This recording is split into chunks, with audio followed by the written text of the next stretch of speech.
आपके गांव में आपसे मिलने का, आपसे परिचय करने का जो आपने अवसर दिया है, उसके लिए तहे दिल से आपका शुक्रिया अदा करते हैं, आपका धन्यवाद करते हैं। देखिए, हमारा नाम है प्रशांत किशोर और हम करो बिहार के नेता ना हैं। हम बिहार के नेता ना हैं, हम नेता नहीं हैं, बिहार के एक साधारण परिवार के लड़के हैं। हमारे दादा मजदूर थे, बैलगाड़ी चलाते थे, बाबूजी सरकारी डॉक्टर थे, यही सरकारी स्कूल से पढ़कर निकले हैं। माता पिता का आशीर्वाद है, ऊपर वाले की कृपा है कि आज जीवन में कुछ बन गए हैं, तो आपके सामने खड़े होकर कुछ बात कर सकते हैं। पढ़ाई लिखाई खत्म करने के बाद 10 वर्ष तक संयुक्त राष्ट्र संघ में, यूनाइटेड नेशंस में काम करते थे। पहले भारत में, फिर अमेरिका में, फिर अफ्रीका में। लेकिन जो ना परिचय से हुआ हमरा के जानता नहीं, आप में से कुछ लोग जानते हैं। चुनाव प्रबंधक, बड़ा बड़ा राजनीतिक दल और नेता इस देश में जिसको चुनाव लड़ना होता है, वो हमसे आता है सलाह लेने। उस काम को 10 वर्ष किए, लेकिन 2021 में बंगाल और तमिलनाडु का रिजल्ट आने के बाद, चुनाव जीतने के बाद, मैंने सार्वजनिक तौर पर यह घोषणा की है कि अब जीवन में ये काम फिर दोबारा नहीं करेंगे। ऐसा का है? ऐसा क्यों? वही काम करके इतना नाम कमाए हैं। लोग बताएगा आपको, मीडिया वाला, कि चुनाव में हमसे सलाह लेने के लिए जो बड़ा बड़ा दल है, नेता है, जिसको आप टीवी पर देखते हैं, अखबार में पढ़ते हैं, वो 2-4 लाख नहीं, 2-4 करोड़ नहीं, सैकड़ों करोड़ रुपया देता है हमसे सलाह लेने के लिए। तो इतना पैसा, इतना नाम सब छोड़ के बिहार में गावे गावे काहे घूमता नहीं? ऐसे गावे गावे घूम रहल बानी कि 10 साल दलों के साथ, नेताओं के साथ काम करके देखा, बहुत नजदीक से देखा, अनुभव किया कि दल के जीतने से, नेता के जीतने से जनता नहीं जीतती है। सत्ता के परिवर्तन से रउआ बुझाता कि हमार दल जीत गई, हमार नेता जीत गइलन, लेकिन राउर जिंदगी उसे ना बदली। रउआ देखता नहीं बिहार में का दशा बा, कितना दिन से रउआ वोट देता नहीं, कभी कांग्रेस के देनी, कभी लालू जी के देनी, कभी नीतीश के देनी, कभी मोदी जी के भी दे के देख लेनी, कुछो बदलत नहीं के। जौना दुर्दशा में पहले पब्लिक जियत रहे, वही दशा में आजो जियता। 40 वर्ष पहले, 50 वर्ष पहले भी देश का सबसे गरीब राज्य बिहार, उसके बाद आज भी देश का सबसे गरीब राज्य बिहारे है। देश में सबसे ज्यादा गरीबी, सबसे ज्यादा अशिक्षा, सबसे ज्यादा भूखमरी, सबसे ज्यादा बेरोजगारी बिहार में है।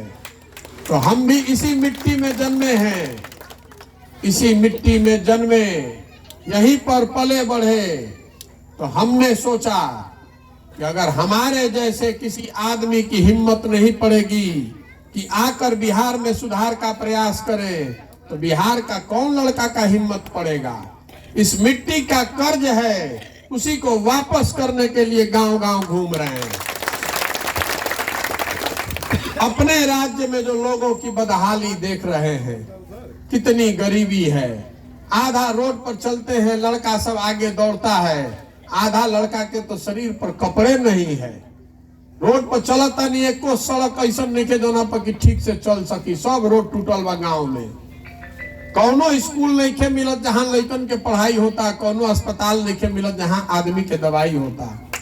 तो हम संकल्प लेके चलल बानी कि बिहार के गांव गांव, शहर, कस्बा, पंचायत, हर जगह जाए के बाद। काहे खातिर? ताकि जाके अपना आंख से देखी कि जिस समाज को, जिस राज्य को बदलना चाहते हैं, आप किस दुर्दशा, किस तकलीफ में जी रहे हैं, आपकी परेशानी क्या है, आपके बच्चों के पढ़ने की व्यवस्था है कि नहीं, आपके घर में कोई बीमार पड़ता है तो दवा दारू का इंतजाम है कि नहीं, ये देखने और समझने आए हैं। बिहार में संकल्प कैले बानी कि जब पूरा बिहार पैदल घूम ले तो हर पंचायत के विकास खातिर 10 साल का एक योजना बना रहे हैं, ताकि जोन बात समस्या रुआ बतावता नहीं पंचायत में गांव में कि भैया नाली नहीं खे, भैया सड़क नहीं खे, भैया स्कूल नहीं खे, भैया अस्पताल नहीं खे, टीचर नहीं खन, डॉक्टर नहीं खन, रोजगार नहीं खन, ये बात तो लिखते बानी। हमारा संगे 250-300 लड़का लागल बाड़न जा, सब एक एक बात नोट करता नहीं, लेकिन समस्या के लिखे से समस्या के समाधान ना हुई। ऐसे हर पंचायत के 10 साल के योजना बना रहल बानी कि अगर कल जन सुराज को मौका मिल गया तो सारा समस्या जो 3 गो 4 गो मेन बा, जो मुख्य समस्या बा, ओकर समाधान तो होइबे करी। ओकरा साथ साथ क्या करने से आपके पंचायत में लड़कों को रोजगार मिलेगा, क्या करने से यहाँ के किसानों की आमदनी बढ़ेगी, क्या करने से हर पंचायत में रोजी रोजगार के नया उपाय, उद्योग धंधा लाग जाओ, एक पूरा योजना बनवा रहल मानो। पदयात्रा खत्म हुई तो आप देख पाएंगे साल भर के बाद कि आपके पंचायत का अगले 10 साल का क्या योजना बनाया गया है। अगर ठीक लगे तो उस योजना के साथ जुड़िएगा, और न ठीक लगे तो मत जुड़िएगा। लेकिन हम तो आवतानी आज कि हम पदयात्रा कर रहल बानी तो हमरा बुझाता कि रउआ यहाँ का समस्या बा।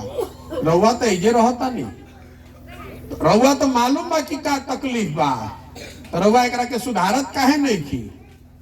हम रउआ के बताऊ आई बानी कि काहे नहीं के सुधरत ऐसे नहीं खे कि बिहार में जो जन प्रतिनिधि है उसके मन में ये डर खत्म हो गया है कि हम काम नहीं करेंगे जनता का तो जनता हमको चुनाव हरा देगी। उसको डरे नहीं है। काहे नहीं डर है, हम आपको समझाते हैं, बात को एकदम ध्यान से सुन के समझिए। 5 वर्ष हमने के बैठ के बतियावत नहीं जा बिहार में कि कितना भ्रष्टाचार बा, कितना इजा तकलीफ बा, लोग के रोजगार नहीं खे, पढ़ाई के व्यवस्था नहीं खे, पानी के पिए के पानी नहीं खे, सड़क नहीं खे, गली नहीं खे।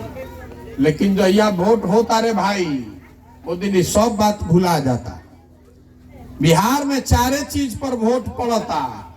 पहला बात अपना जात के बात, चलो एकरा के वोट दे दिहल जाओ।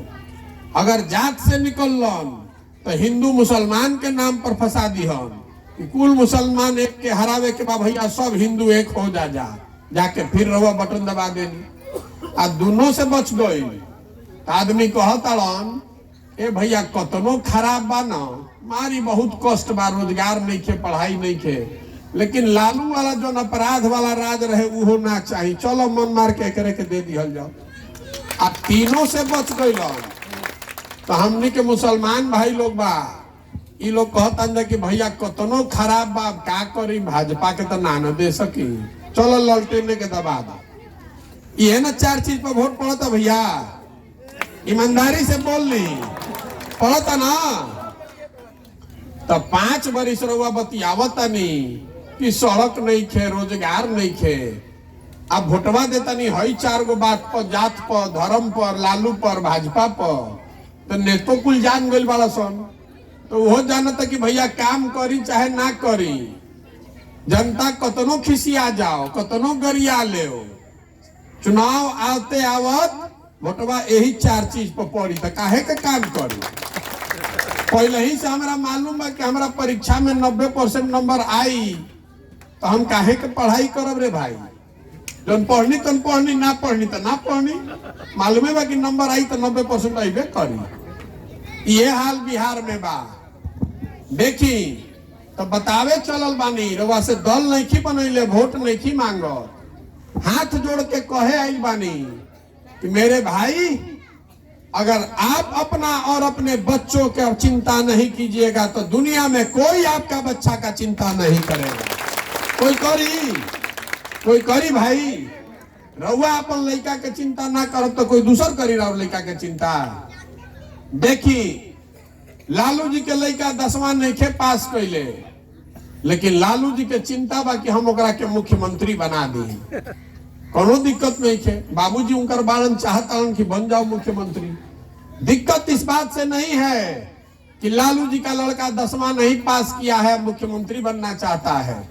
दिक्कत इस बात से है कि आपका लड़का MA BA कर लिया, उसको चपरासी का भी नौकरी नहीं मिल रहा है। रउआ चिंता नहीं थे, आपको चिंता ही नहीं है। रउआ चिंता नहीं थे कि हमारा लड़का BA कर लेलस, मैट्रिक कर के बैठल बा, ओकरा नौकरी नहीं थे। रउआ तो जात में अजुराइल बानी, धर्म में अजुराइल बानी, कैसे सुधरी? देखी मोदी जी अलन तो सब लोग सोचल मोदी जी के वोट दियाइल बा ना, खकार के बोली दियाइल बा ना वोट। अरे दिल्ली बानी जब मोदी जी के वोट तबे ना प्रधानमंत्री बाड़न। तो 14 में हम ही मोदी जी के प्रचार करत रही, नारा लिखाई हर हर मोदी, घर घर मोदी। मोदी जी गुजरात के आ बिहार में घरे घर आदमी जान गलन कि मोदी जी कोनो बहुत बड़ा नेता बाड़न। अहन तो भ्रष्टाचार खत्म हो जाई, महंगाई खत्म हो जाई, लइकन के रोजगार मिल जाई, भारत के विकास हो जाई। भारत के विकास हुई तो बिहारों के विकास हो जाई। सब जान के आदमी वोट दी हो, तो का भइल का ना भइल तो रउआ पे छोड़ता नहीं।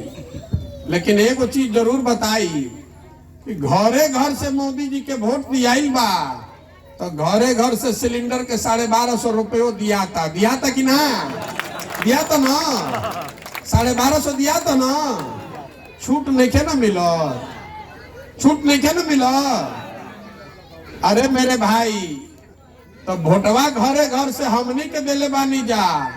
सुन लिए बात के, समझ ली, घरे घर से वोट हमनी के दिले बानी जा। तो सिलेंडर के पैसा पाकिस्तान के आदमी दी, हमनिए के देवे के पड़ी। ओकरा बाद हमने के वोट दिले बानी जा नीतीश कुमार के, एगो प्रधानमंत्री बनैले बानी जा, आ बिहार में मुख्यमंत्री बनैले बानी जा नीतीश कुमार के। तो नीतीश कुमार अलन तो कहलन कि सब महिला लोग हमको वोट दिया है, बिहार में शराबबंदी लागू करो। ऐसा शराबबंदी जिसमें शराब का दुकान बंद, होम डिलीवरी चालू बाना, दुकान बंद करा दिलन, होम डिलीवरी चालू करा दिलन। घरे घर शराब जाके डिलीवरी होता, 100 रुपया के आदमी 400 में खरीदता। कहीं गरीब जो पकड़ा गई शराब के संगे, तब ओकर खैर नहीं थे। जितना बड़का आदमी बा, उस शराब के धंधा करके हजारों करोड़ रुपया कमा रहल बा। शराबबंदी होने से बिहार का जैसे गरीब राज्य का, आपका हमारा साल का 20,000 करोड़ रुपया का नुकसान हो रहा है। 20,000 करोड़। अब 20,000 करोड़ के नुकसान के भरपाई कैसे होता? तो डीजल के कितना भाव देता नहीं रुआ? 96 रुपया। डीजल में 96 रुपया देता नहीं ना। यूपी में डीजल एजा से 9 रुपया कम बा, तो 9 रुपया ही भरत नहीं रहुआ। शराबबंदी खातिर जो नुकसान होता ओकरा एवज में नीतीश कुमार वसूलत लीटर पर 9 रुपया 10 रुपया ज्यादा। हम रुआ के नीतीश जी के या मोदी जी के उदाहरण काहे खातिर देता नहीं? हमारा लोग से मतलब नहीं के, ऐसे उदाहरण देता नहीं, बतावे खातिर, समझावे खातिर कि जैसन वोट दबाई वैसने भुगतान करे के पड़ी। गलत आदमी के चुनब तो गलत सामने आई, और सही आदमी के चुनब तो सही सामने आई। आदमी कहता कि नीतीश कुमार के ऐसे वोट देता नहीं कि लालू जी के जंगल राज ना चाहिए। तो हम देखी 60 दिन से पैदल चलता नहीं। तो रामनगर में, पश्चिम चंपारण में एगो हजाम जो सैलून चलावे तड़न बेटाई, तो कोई कहल के भैया पूछी ना, बड़ा होशियार आदमी बा। तो पूछनी ओकरा से कि भाई बतावो कि बहुत आदमी नीतीश कुमार के भाजपा के वोट ऐसे देता कि लालू वाला जंगल राज ना चाहिए, दोनों राज में का फर्क बा? तो कहलस कि भैया हम तो हजाम हई, अपने भाषा में रुआ के बतावो तनी, लालू के राज में या नीतीश के राज में कोनो फर्क नहीं थे। जनता के हजामत तो दोनों में पूरा पूरा बनल बा। फर्क अतने बा कि लालू के राज में हजामत अपराधी बनावत रहसन, और नीतीश के जंगल राज में अधिकारी हजामत बना रहल बा। लालू जी के राज में जो अपराधी रहसन रात में गन लगा के लूटत रहसन, और नीतीश कुमार के राज में अधिकारी कलम लगा के दीने में लूटता सब लुटाता ना भाई। बिना भ्रष्टाचार के कुछ काम होता? 277 के यूरिया खरीदनी है कितना में? 700 में कि 800 में खरीदाई ला ना, हजारों रुपया में। अब पोटास पर डीएपी पर लोग बतावता 500 रुपया से 800 रुपया लागत ब्लैक लागत ना। आ धान के कटनी अभी होता, चाहे अभी कटले खबर हुआ धान 2040 रुपया के धान रुआ बेचता नहीं 1400 में 1500 में। देखो किसान हमारा मिलन तो पूछनी के भैया चंपारण में किसानी करे के का हालत बा किसान लोग के, तो कहलन कि किसान के तो 10 मत पूछी। पहले 5 बरिस खेती किसानी होत रहे तो पेट काट के सतुआ खा के 1-2 कट्ठा जमीन खरीदात रहे। अब जब 5 बरिस खेती किसानी करता तो बेटी के बियाह लाग गई, घर में कोई बीमार पड़ गई तो 2 कट्ठा उनकर खेत बेचा जाए के बाकी ना बात। तो 277 रुपया के यूरिया रुआ खरीदब 800 में, पोटास पर डीएपी पर देव 800 रुपया 1000 रुपया ब्लैक, डीजल पर 9 रुपया 10 रुपया ज्यादा। आ 2000 के धान बेचब 1300 में तो राउर खेत बेचाई ना तो खरीदाई बेचाई ना, तो बेचाई के चाहिए। आ तबो हमनी के वोट वही आदमी के देता नहीं जा, तो कैसे सुधरी? एक प्रशांत किशोर भैया कहता ना आदमी के भैया रउआ आगे बानी नो, रउआ चली आगे आगे तो हमनी के सब सुधार हो जाई, सब हमनी के रउआ पीछे चलल जाई। तो हम रउआ से कहे आइल बानी कि जे आवेला उ इहे न कहेला कि हमरा के वोट दे दो, हम आई तो ठीक कर दे। हम रउआ के कहे आइल बानी कि हमरा के वोट दे, हम तो पार्टी नहीं बनैले लेकिन बनाइयो लीही, हमरा के रउआ वोट दियो दे तो कुछो ना सुधरी। कोई एक आदमी बिहार को नहीं सुधार सकता है।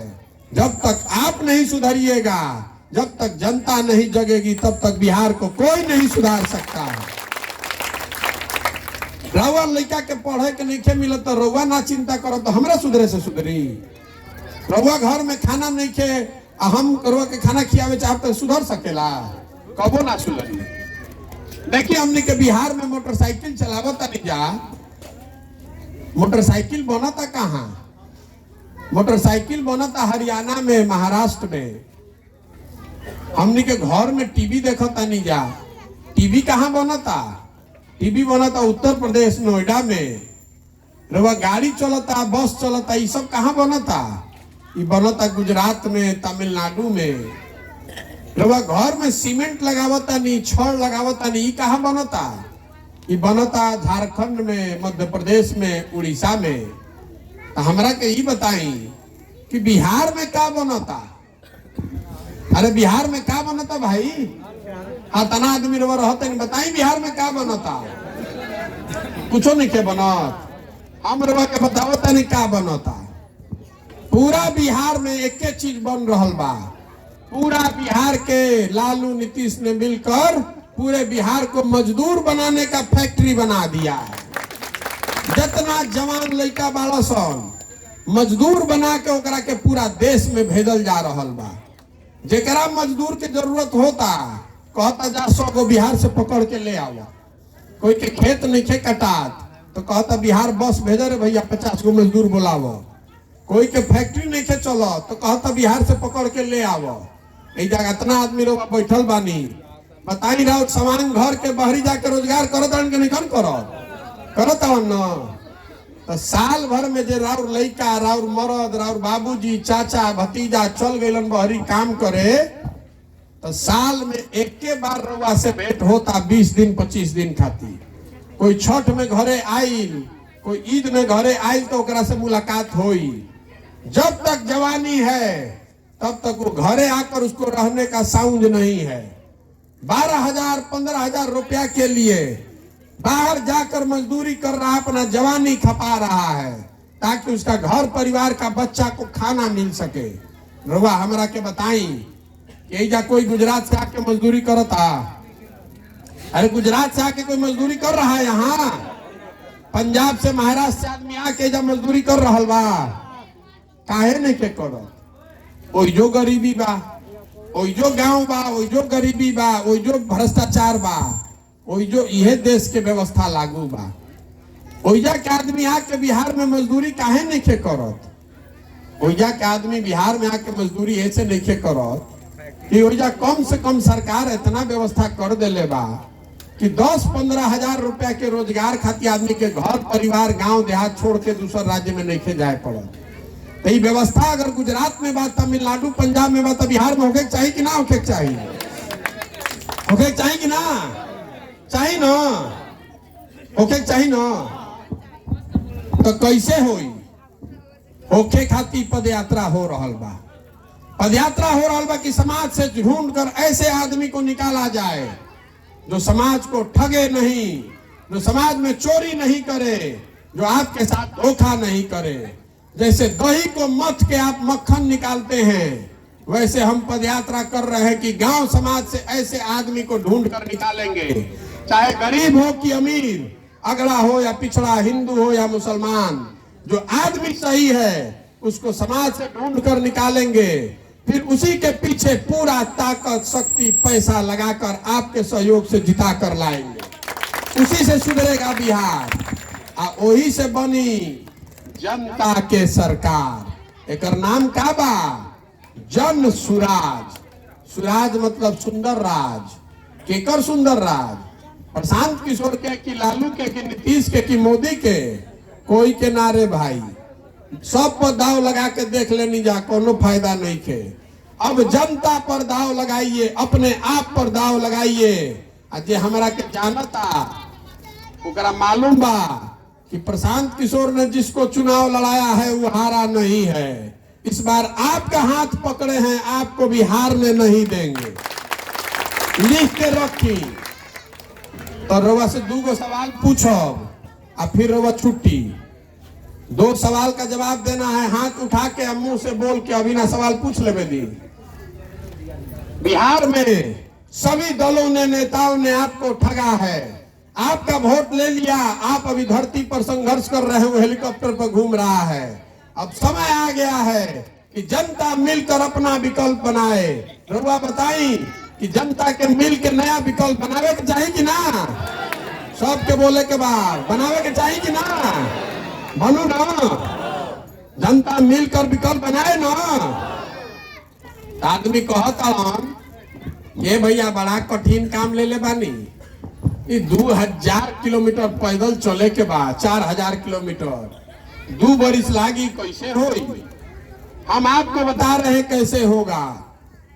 होगा ऊपर वाले के कृपा से, दृढ़ संकल्प से और आपके आशीर्वाद से।